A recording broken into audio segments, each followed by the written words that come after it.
वैसे तो आज लंग लकार पढ़ना है, परंतु नया वर्ष होने से मैं आप सभी छात्र छात्राओं को बोर्ड की परीक्षा में आने वाले 4 नंबर के कंठस्थीकरण श्लोकों की एक गिफ्ट दूंगा।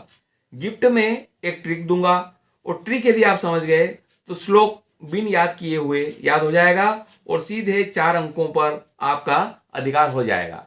आइए प्यारे छात्र छात्राओं, जब हमारा जन्मदिन आता है या नव वर्ष आता है या साल का ऐसा कोई सा शुभ दिन आता है तो हम संत महाशयों के पास जाते हैं, क्योंकि ये संत महाशय गणंती यानी हर लेते हैं या हमारे पास से इन चीजों को दूर कर लेते हैं। कौन कौन सी चीजों को दूर कर लेते हैं बेटा?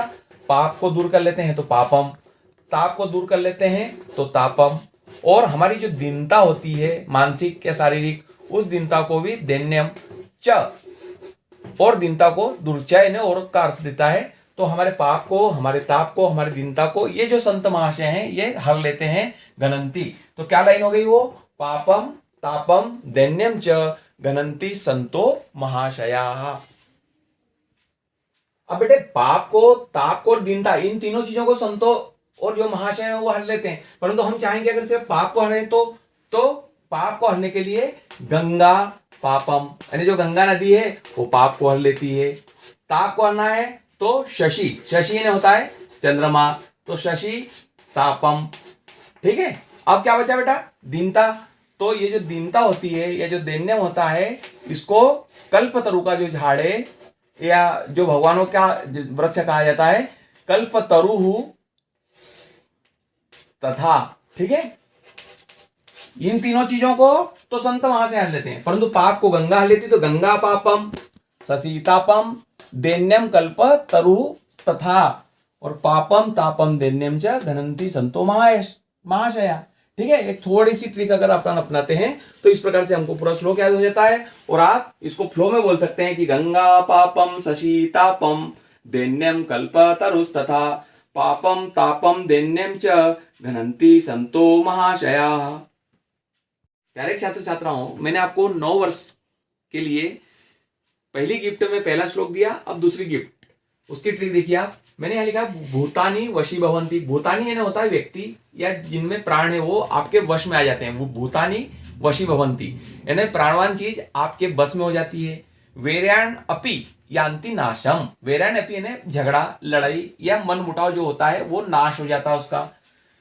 परो अपि बंधुत्व उपेति, जो दूसरा है या जो पराया है वो आपका भाई बन जाएगा या आपका बंधु हो जाएगा या आपका सखा हो जाएगा या आपसे उसका संबंध जुड़ जाएगा।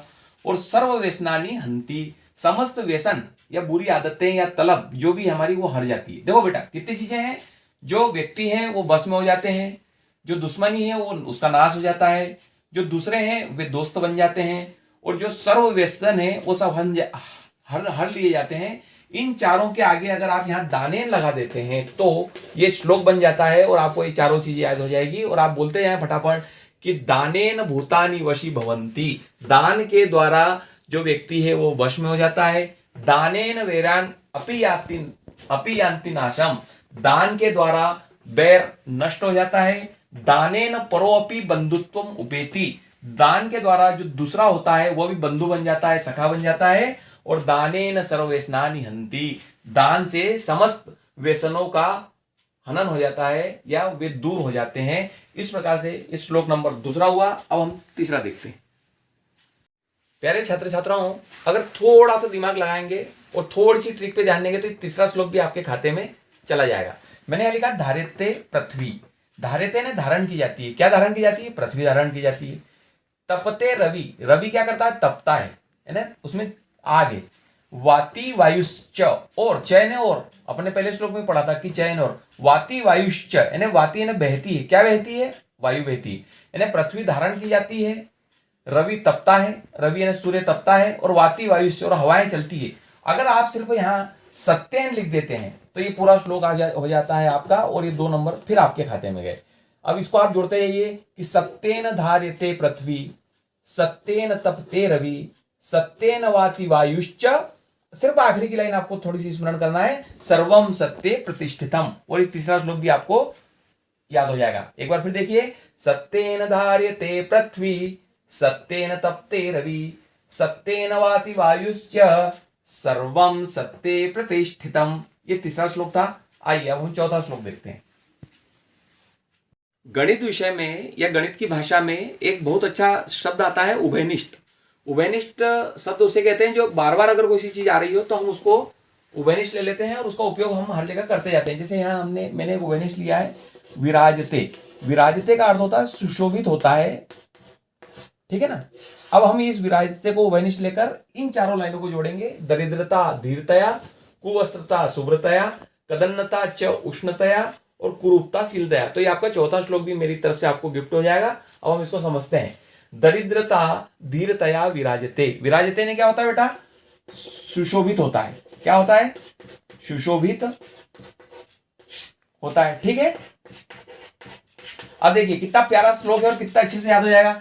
अगर आप दरिद्र हैं या गरीब हैं तो आप धैर्य रखें। दृढ़ता में जो गरीबी होती है वो सुशोभित होती है। दरिद्रता धीरतया विराजते। कुवस्त्रता शुभ्रतया विराजते। कुवस्त्रता का अर्थ होता है खराब कुचले कपड़े।